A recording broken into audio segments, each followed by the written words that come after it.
sign up was to get rid of some of that dinner, and that doesn't bother me at all. There's nothing worse than having a great dinner on a beautiful day, and you have to sit and listen to a guy speak, or a gal, or anybody. So I promise I won't take a lot of time. First, I want to thank John and those responsible for having me, and I really appreciate the opportunity. I speak at several of these, and I always enjoy it. I did have 9 years at community college level, so I do have an idea of what community college athletics and community colleges are all about. I spent 7 years in Kansas, a couple of years in Missouri. As a matter of fact, those of you that have lived in this community a long time, and I can see there are some people out here that have been on this earth a while. I don't know if you've been in this community a while. My first year in Martin County in Kansas, my first recruit was from Danville, Illinois. So I'm going to mention his name so you might remember. Tom Klein. Anybody remember Tom Klein? Sure. Well, Tom Klein went to Martin County, and as a matter of fact, his Tom's in Springfield now. I haven't seen Tom in a while. Are Tom's folks still? Okay. But anyway, so I was in Danville on Easter Sunday in 1969, I think it was. And it was the first time I'd ever been in Danville, Illinois. It seems funny, I mean, you know, because you think, well, I wonder if I'll ever get back here again. Of course, since that time, I've been back several times.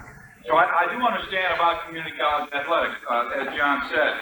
My relationship to John goes back several years. One of the first duties that I had when I came to Illinois, Lou just looked at me and he said, "Here, you run the camp." And with not a lot of explanation about what to do, just run the camp. I said, "Okay, I'll run it, do the best job I can." Well, since that time, we've been very fortunate to have good staff, and John was one of the fellows that I met through the camp that I got to know real well. And one of the things that I liked about him initially was that he was a very hard worker, and he didn't need a lot of accolades. All I asked was for a chance. He did a great job, and we struck up a friendship, and we've been friends ever since. And now today, I guess we have cross country. As John said, cross country, golf, and men and women's basketball. Now, for you fellas, is it cross country is still all men, or do we have some women? Both. Okay. Were you cross country runners? I've never run cross country, and I don't know anything about it other than I know you have to be very courageous to do it. Because anybody that's going to go out there and run the distances that you folks have to run without a lot of times public support, you know, basketball and football, we get a lot of public support, and so on. It's a little bit easier because people are always telling you you're doing a great job. Cross country has got to be one of the toughest, if not the toughest athletic events that I know of, for several reasons. That's one of them. So now the only thing I've ever done in cross country was stand at the finish line when I was an athletic director at Barton County and hand out those deals as you come in. So that's the only thing I know about it. How could I know it's tough? Now golf, I'm not going to talk about golf, but if you've ever seen me golf, you would really get a kick out of it. There's a guy that I was with this week that said he golfed 150-something was his score. So I've invited him down because he's probably the only guy that I've ever met that I got a shot beating. So I know golf is a tough sport. I was listening to ESPN today. What was the fellow's name that missed the putt? Scott Hope. And can you believe in ESPN they spent a half an hour, these experts spent a half an hour talking about how the guy choked. All these experts, they sat there for half an hour because they get paid for this, they don't have anything else to do, and they spent a half an hour talking about how that guy choked. But they didn't have to pick up that putter with what was on the line. But anyway, so I know golf is a tough sport. Now, men's and women's basketball, I know a little bit about. Women's basketball, I must confess that I used to be a skeptic. I said used to be. Because when I was in Kansas coaching, I had an opportunity to coach at a women's basketball camp. And I was a little bit skeptical because I really didn't know how to handle it. So I coached there, and it was one of the greatest experiences I ever had because I found out what I should have known anyway, that women are just as competitive as men. They play just as hard. They want to win just as badly. And the only difference is we're size. And there weren't a lot of 360 dunks, things of that nature. But as far as the coaching and the playing, everything was the same. And since that day, I've developed an appreciation for women's athletics and women's basketball in particular. Let me say a few things about Illinois' team this season. I won't spend a lot of time talking about it because you've already, you know about it, and you're not here to hear about Illinois' season, but let me say a few things. First of all, at one time this year, if you recall, and if you happen to be an Illinois fan, you know we were ranked #1 in the nation, and we were 17-0. Now, for me personally, that was the greatest thrill for me that I ever had. I couldn't believe it. I was like a little kid. You know, people were running around saying it's not that big a deal. Well, it was a big deal. Just the fact that you were on a team that was selected #1. Doesn't mean maybe you're the best team, but at that time you thought you were. And I've got a lot of articles and things that I want to say from that, but that was a tremendous honor. And we were 17-0 at the time. And I remember coming back from Hawaii, and we were like, I don't know, 12-0. And Lou at the time was really getting nervous because everybody's talking about how good we were. Well, if you're a head coach, you don't want people talking about how good you are because that puts pressure on you. So we came back and had a big meeting. And he was worried about how the assistants were handling this. In other words, are you guys playing it down in the community? Make sure you don't, talk too much about the team. So he asked me, he said, now Dick, he said, do you really think, we were ranked 3rd at the time. He said, you really think we're the 3rd best team in the country? And I said, Coach, we're at least that good. I think we're better than that. And he got mad at hell at me. But I said all along, or I thought all along, that this was probably the best team that I've ever been associated with. And of course, obviously, it turned out to be that way. We finished 31-5,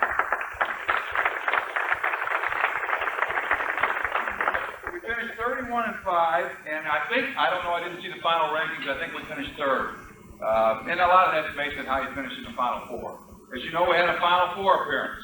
The greatest thing about the Final Four appearance for me personally, I don't know how you would have handled it. I never thought I'd ever be there, and I happened to be lucky enough to be there, was the fact that I got to share it with my son, who was a graduate assistant in Illinois, and he happened to be with me.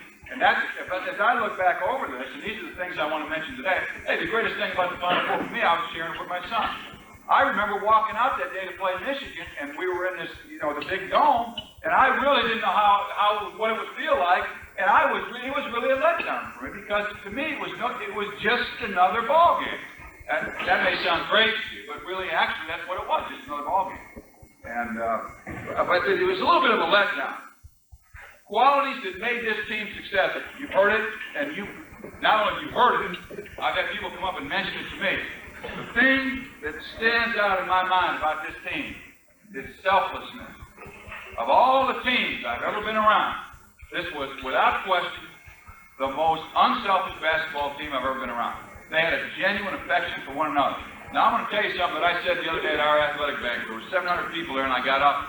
And I said, because I always have to give special comments about the team, and I said this, when I started coaching, I had this burning desire in my heart. I really thought, the greatest thing, there was something about a team.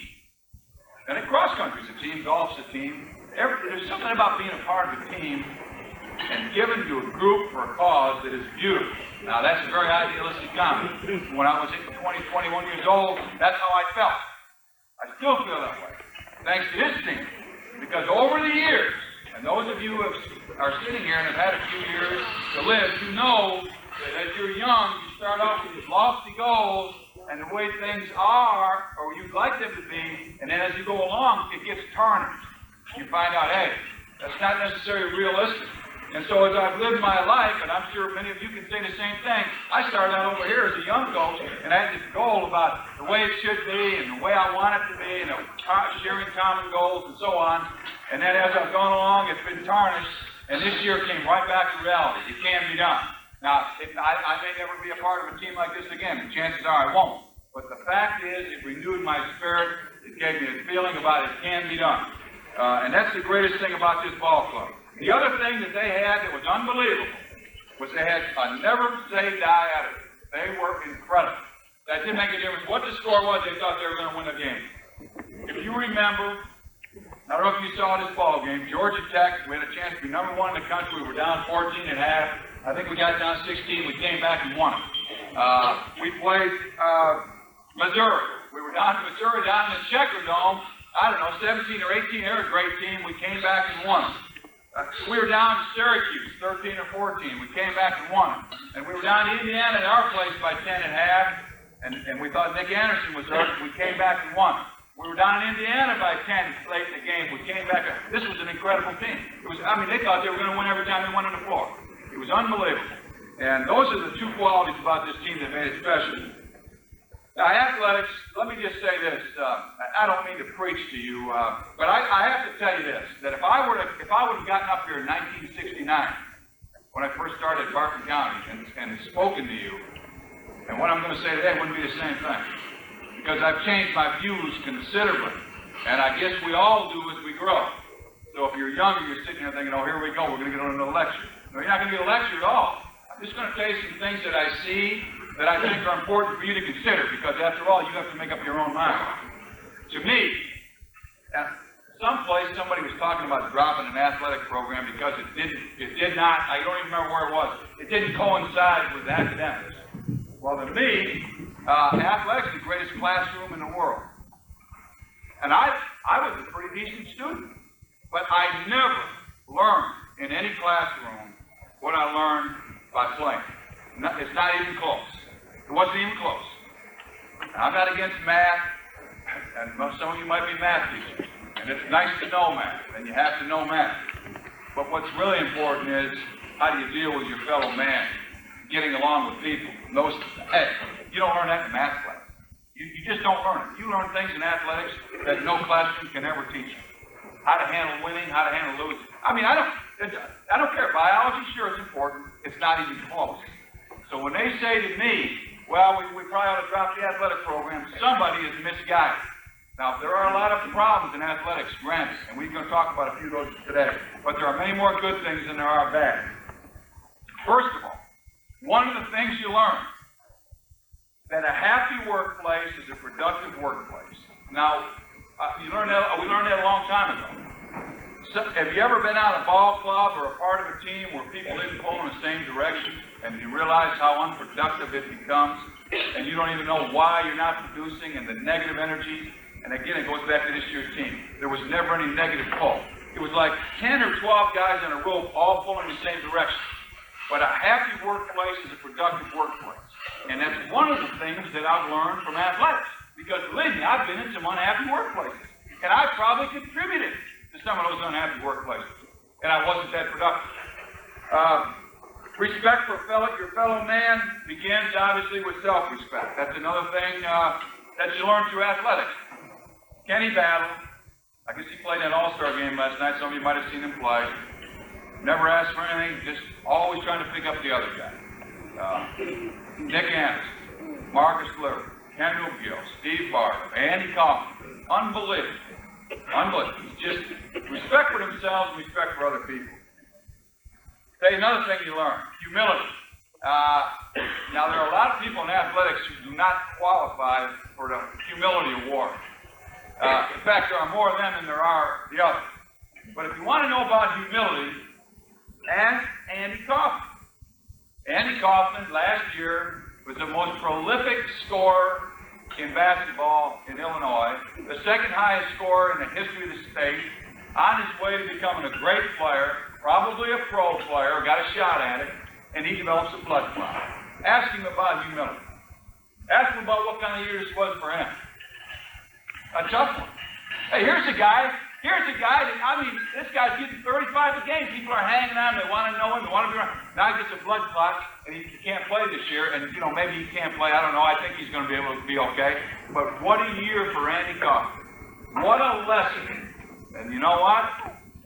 Reporters didn't talk about Andy Kaufman, but see, that's what it's about.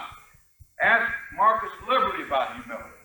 Marcus Liberty, #1 high school player in the nation, judged by the experts. Maybe he was, maybe he wasn't. He's a great player.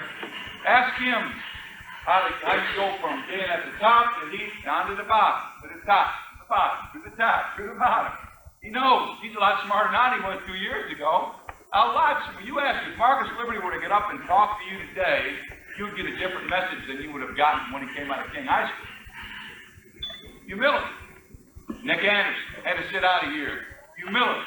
It's going to hit you sooner or later. Now, it always hits you, and I'm sure in golf it hits you a lot. You're right, it hits me all the time. I'm the only guy in the world in golf. I don't even pick up a driver. I tee off with a 6-iron. I can't even hit a wood. The guy sitting here, I tee off with a 6-iron. So, of course, I know that when I go out to play golf, I'm going to be humble anyway. So, but humility is a great, great, great thing. And the guys and gals that need to have it the most are the ones that are having the most successful. If you're part of a team and you happen to be having the greatest success in that team, that's when you need to be the most humble. And if you can do that, you're going to help that team win. Kenny Battle's a perfect example. Altruism. The giving to a cause with no thought of gain for yourself. Boy, that sounds like a great, that's a great quality. What can I do? What can I do for you where I don't get anything back? That's a great quality. That's a great quality. We all would like to have more of it, including myself. That's another thing you get out of athletics that you can't get out of anything else. Because we live in a world that, boy, do we ever live in a world that says, get what you can take, get what you can take, get what you can take, get it, take it. And it's really supposed to be just the opposite. And athletics is one of the things that helps you do that. It gives you perspective.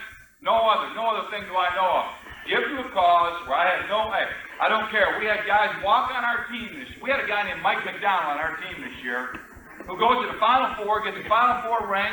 They write an article about him in the paper. The guy walks on. He's not even a very good player. He walks on. He spends 2 years with the team. The coach gives him a scholarship. He stays out this year. The guy never plays. He didn't think about it. Really didn't think about himself, and he got a lot out of it. And why don't they write more stories about Mike McDonald? Well, they don't make the press. But those are the kinds of things you get. Very altruistic person. Now, the quality of effort. Now, I'm not going to suggest to you that winning is not important. Obviously, I'd be crazy to do that because if we were 5-31 this year and had made the greatest effort we could make, I could stand up here all day and you guys, you wouldn't even listen to what I'm trying to tell you. But winning and losing are the same thing. They're both outcomes. They're really the same. The only difference is the way it's viewed by the public. They're exactly the same. Now, I know that there have been times when you've done the very best you can where you've lost. And there have been times when you haven't done the best you can that you've won. Now, deep down inside, without worrying about how other people view you, you know deep down inside how you felt. And that's the whole key. It takes the pressure off if you know you just got to do the best you can. If you don't have to think, well, I got to win this, we got to win this game. You don't have to win anything. All you have to do is the best you can. And coaches that encourage you to do the best you can and don't talk so much about winning and losing are doing you more of a favor than the other guy. You know that as well as I do. They're both outcomes, both imposters, really. Okay, let me just close by saying this. And again, I would have said this 20 years ago, but I've learned some things. The thing that stands out to me, and I hope to you, and you may have to get up here 20 years from now and address a group of people. Not that I'm right, but this is how I view it. The thing that stands out to me about athletic competition, the greatest thing I'm going to take out of this whole thing is the friends that I've made. And if I had to give you some advice, if you were to stand up and say, Coach, how can you help me with my game, or how can you do this, how can you do that? I'd say the most important thing you can have is to be well-rounded, to use athletic competition as part of your life, to enrich your life, but the most important thing that you can do is make friends. Make as many as you can. Make friends. Because if you think winning a golf match or winning a game is going to sustain you 20 years down the road, you're crazy. It's not going to do anything for you. But those friends will. Just like going to the Final Four. Hey, that's forgotten now. You don't think there's pressure on us at Illinois to do well again next year? The minute that season was over, that's forgotten. No one cares now whether we went to the Final Four. They say they do. They really don't. Not the ones that are going to hire you and fire you. That's why friends. It's important to make friends. And what better way to make them in an athletics? What better way than, you're doing well and your buddy's not, and so you give up some of yours to help your buddy, and you know what? That's important because that's going to come back to you 20-fold down the road. Just like John Spade is a good friend. He'll always be a good friend. And I can lose the game, I could be on the bottom, I could be fired, I could call John and go out and have a beer with him and have a good time. Or vice versa. Now to me, that's more important than 31-5 and all the other stuff you can put together. So if I could just suggest one thing, put it in perspective. And if you're not doing well, or you're not playing well, don't let it be that big a thing. And if you're doing great, and you're on the top, and you all going to be there some, don't let it be that big a thing. Let the other things count. And you'll have a lot better life, you'll enjoy athletics more, you'll get more out of it, you'll be able to give more to it. Thank you very much.